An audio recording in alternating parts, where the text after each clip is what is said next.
Oi, meus queridíssimos alunos do 7º ano, nessa aula de número 20, inclusive a primeira aula do 3º bimestre, a gente já começa bem, porque a gente começa falando das relações ecológicas, né? Relações ecológicas, um assunto bastante interessante, e a gente vai começar a explorá-lo a partir do próximo slide, então vamos para lá. Então, classificação das relações ecológicas. Pessoal, quero que vocês entendam que não existe ser vivo autossuficiente. Nem mesmo as plantinhas, elas que produzem seu próprio alimento, né? Nem mesmo essas plantinhas são autossuficientes. Na verdade, os seres vivos, eles vivem precisando um dos outros. Ou seja, os seres vivos vivem mantendo relações. E o nome dessas relações são relações ecológicas. Então, bota uma cor na cabeça de vocês. Não existe nenhum ser vivo mesmo que tenha capacidade de se bastar, né, em si mesmo. Pelo contrário, os seres vivos necessitam uns dos outros e, portanto, eles vivem mantendo relações ecológicas. Então, vamos ver qual é a classificação dessas relações ecológicas. Essas relações ecológicas acontecem dentro da comunidade, não é isso? Então, nós temos as relações intraespecíficas. As relações intraespecíficas, pessoal, são aquelas que acontecem entre indivíduos da mesma espécie, ok? Ou seja, dentro da mesma população, entre indivíduos da mesma espécie. As relações interespecíficas, que são aquelas relações que acontecem entre indivíduos de espécies diferentes, ok? Ou seja, entre as populações, ok? Aí nós temos as relações harmônicas ou positivas, que são aquelas onde, por conta da relação, ninguém sai perdendo. Nenhum envolvido na relação perde, ok? Inclusive, a gente vai ver no decorrer dos outros slides que essas relações harmônicas, elas podem ser mais, ou seja, os dois ganham, ou mais zero, um ganha e o outro nem ganha nem perde, ok? E nós temos as relações desarmônicas ou negativas, que são aquelas onde, no momento que a relação está acontecendo, por conta daquela relação, pelo menos um dos envolvidos na relação sai perdendo. Então, a gente vai ver no decorrer dos próximos slides que essas relações podem ser do tipo mais-menos, ou seja, polarizada, né? O mais comum, um ganha e um perde, né? Da relação mais-menos, ou pode ser menos-menos, ou seja, os dois perdem, e isso acontece, ou pode ser menos zero. Mas, enfim, vamos ver isso com calma no decorrer dos próximos slides, onde eu vou falar para vocês dos principais tipos de relações ecológicas, os principais tipos de relações ecológicas, e vou trazer aí exemplos bastante importantes e bastante conhecidos. Vamos lá. Então, pessoal, a primeira relação ecológica que eu quero falar para vocês é do comensalismo. O comensalismo é uma relação interespecífica, indivíduos de espécies diferentes, harmônica, ninguém sai perdendo, do tipo mais zero, ou seja, um ganha e o outro nem ganha nem perde. Esse que ganha a gente chama de comensal. Esse que ganha a gente chama de comensal. E esse outro, nem ganha nem perde, é neutro, ok? Então, o comensal vai na outra espécie, sem prejudicá-la, buscar alimento. Ou seja, o motivo do comensalismo é a obtenção de alimento. Então, um excelente exemplo disso é a relação entre o tubarão e o peixe piloto, né? O peixe piloto ou rêmora. Então, veja, aqui está o tubarão e lá no ventre do tubarão sempre tem um peixinho ali. E aquele peixinho está ali, colado no ventre do tubarão, tem até uma ventosa para deixar ele coladinho ali no ventre do tubarão, porque quando o tubarão comer sua presa, restos de comida vão cair da boca do tubarão e a rêmora se alimenta. Portanto, para a rêmora é mais. Ele é o comensal, ele obteve alimento, melhor dizendo. E o tubarão, para ele, nem cheira nem fede, é neutro, né? Ele não ganhou nada com isso, mas também não perdeu nada com isso. É isso justamente que eu chamo de comensalismo. Vamos para o inquilismo, são várias relações, eu tenho que passar aí, mas o professor se aprofunda, a professora se aprofunda, né, com vocês. Olha, inquilinismo. Inquilinismo também é uma relação interespecífica, indivíduos de espécies diferentes, também é harmônica, ninguém perde. Na verdade, um ganha e o outro nem ganha nem perde, ou seja, é mais para um e neutro para outro. Esse que ganha a gente chama de inquilino. O inquilino busca na outra espécie abrigo, proteção e suporte, ou seja, o motivo da relação é abrigo, é proteção ou é suporte. O inquilino busca na outra espécie isso, mas não prejudica a outra espécie, ok? E nem traz vantagem para outra espécie, né? É neutro. Então, um exemplo muito bom de inquilinismo são as epífitas. Professor, o que são epífitas? Epífitas são arbustos, né? São arbustos que vivem sobre árvores grandes, lá nas florestas tropicais. Aqui, ó, aqui é uma árvore bem grande. Lá na floresta tropical nós temos árvores de 30, até árvores de 40 metros, né?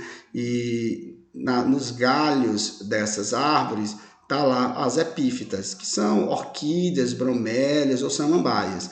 E essas epífitas estão lá para ter mais exposição à luz. Então, para as epífitas é mais, porque elas vão adquirir suporte. E adquirindo esse suporte, vão ter mais luz à disposição. Se elas estivessem lá no fundo das florestas, não chegava luz até elas. Então é mais para elas. Mas para a árvore de 30 a 40 metros ter em seus galhos esses arbustos, nem traz vantagem, nem traz desvantagem. Então, para a árvore é zero. O nome disso é inquilinismo, ok? Um tipo de inquilinismo chamado de epifitismo. Acontece lá nas florestas tropicais. Vamos lá.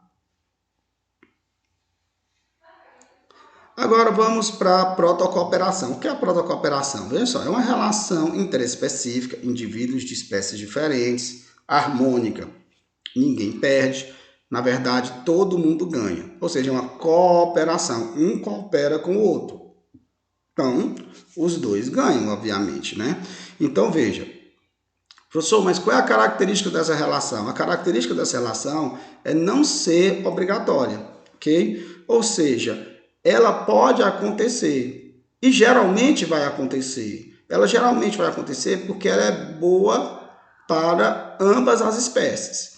Mas pode ser que ela não aconteça e as espécies vivem uma sem obrigatoriamente estar mantendo relação com a outra. Como assim? Ó, um bom exemplo é a relação entre o boi e o pássaro anu. Tá aqui o boi, aí o anu pousa no dorso do boi e come os carrapatos do boi. É bom para os dois? É bom para o anu que ele se alimenta, né? Enche a barriga. É bom para o boi porque perde os seus carrapatos, os seus parasitas, né? Mas o anu pode não encontrar o boi e comer outra coisa. E o boi pode não encontrar o anu e viver com seus carrapatos. Então perceba que não há uma obrigatoriedade na relação. Todavia, geralmente ela acontece, né? Mas não é obrigatório. Já o mutualismo, perceba que é muito parecido, também é uma relação interespecífica, também é harmônica, também é do tipo mais, ou seja, também é entre espécies diferentes e todo mundo ganha, né? É mútuo, mas a grande característica do mutualismo é porque ela é obrigatória. Os seres vivos obrigatoriamente têm que fazer essa relação, porque em não fazendo, ambos morrem. Um bom exemplo disso é a relação entre o boi, né, o boi novamente, e os micro-organismos que digerem celulose para esse boi. O boi come capim, mas o boi não consegue digerir a celulose, né, do capim. Então, mas é porque lá no seu estômago, né, ele tem uma população de bactérias, né, na verdade uma comunidade de bactérias que faz a digestão dessa celulose para o boi. Então imagine que eu tirasse esses micro-organismos lá do estômago do boi. Esses micro-organismos morreriam, porque eles só conseguem viver no estômago do boi. E o boi também morreria, porque o boi não ia conseguir, por conta própria, digerir a celulose que come.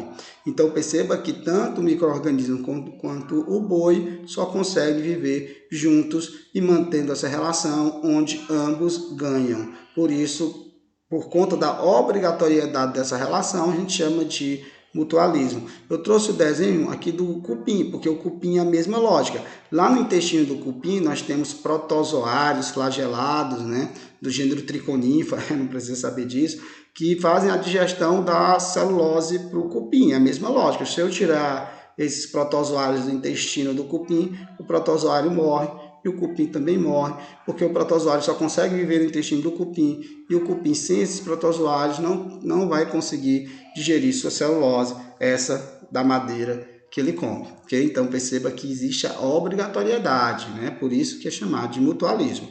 Vamos para o próximo slide. Agora vamos para o predatismo. O predatismo é uma relação muito conhecida, né? Todo mundo de cabeça sabe um exemplo de predatismo. Então, o predatismo é relação interespecífica, obviamente, entre indivíduos de espécies diferentes. O predador é de uma espécie, a presa é de outra espécie, né? É desarmônica, lógico, né?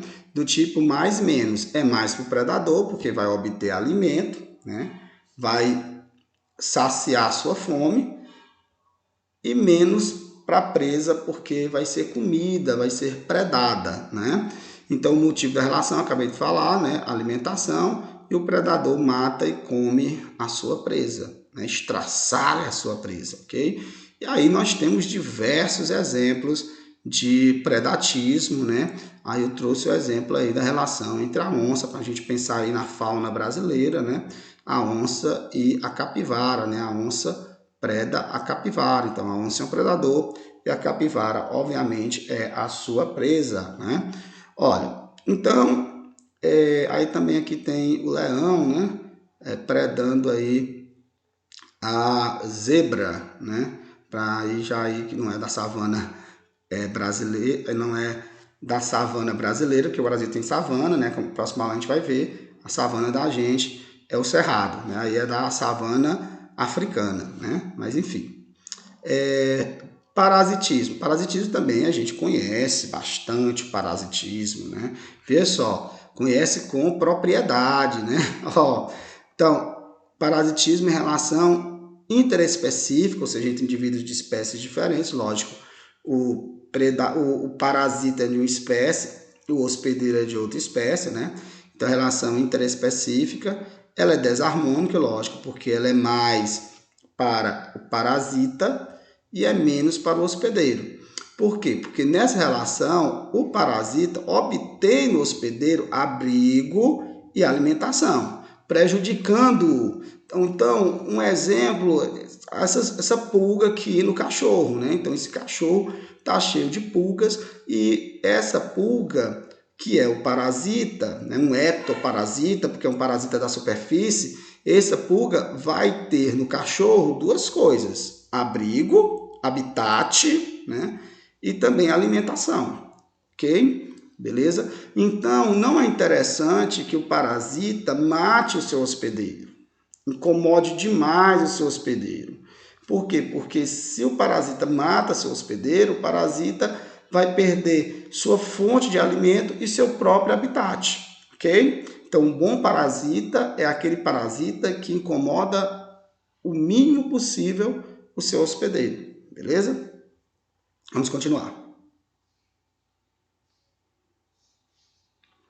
Agora vamos para a competição. A competição é uma relação intra ou interespecífica, ou seja, existe competição entre indivíduos da mesma espécie, né? Ou seja, existe competição dentro da população e também pode ser interespecífica, ou seja, também existe competição entre indivíduos de espécies diferentes, ou seja, entre as populações.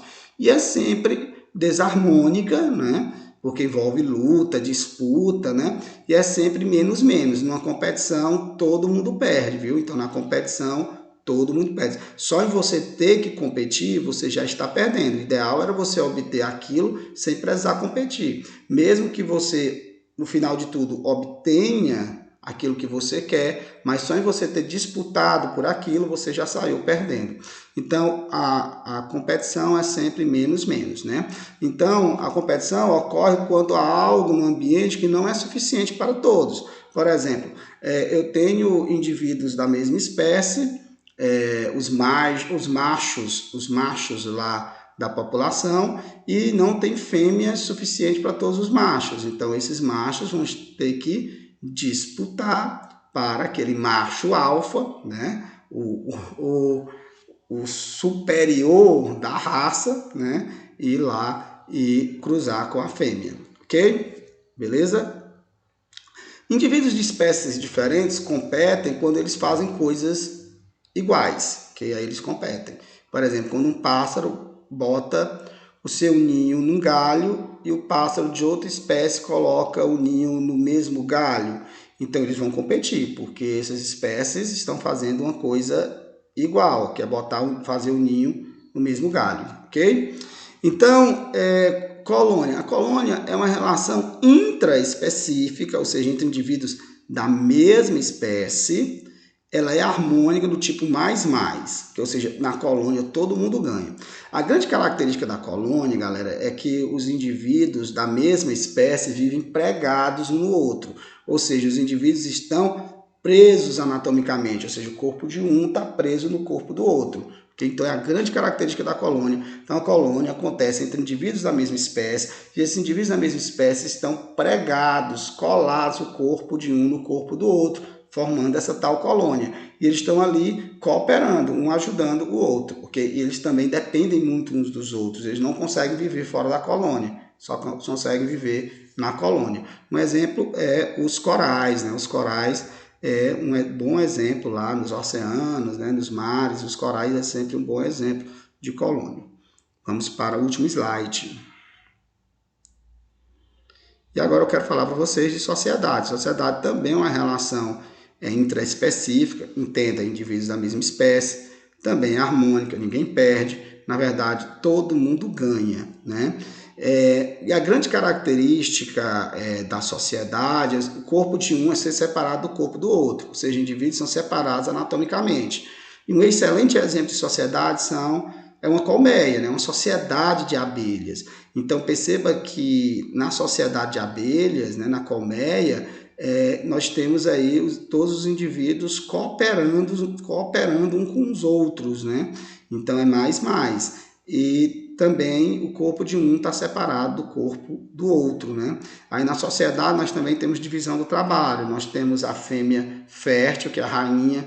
Nós temos as fêmeas estéreis, que fazem o gerenciamento da colmeia. E nós temos os zangões, que são os machos que vão cruzar com a rainha, ok? Então, pessoal, era isso que eu tinha para falar com vocês. O assunto é muito extenso, eu tentei diminuí-lo para a aula não ficar bastante prolongada. Então, ou um ou outro aprofundamento, o professor de vocês vai, se ver necessário, fazer, ok? Então, tchau, pessoal, até o nosso próximo encontro.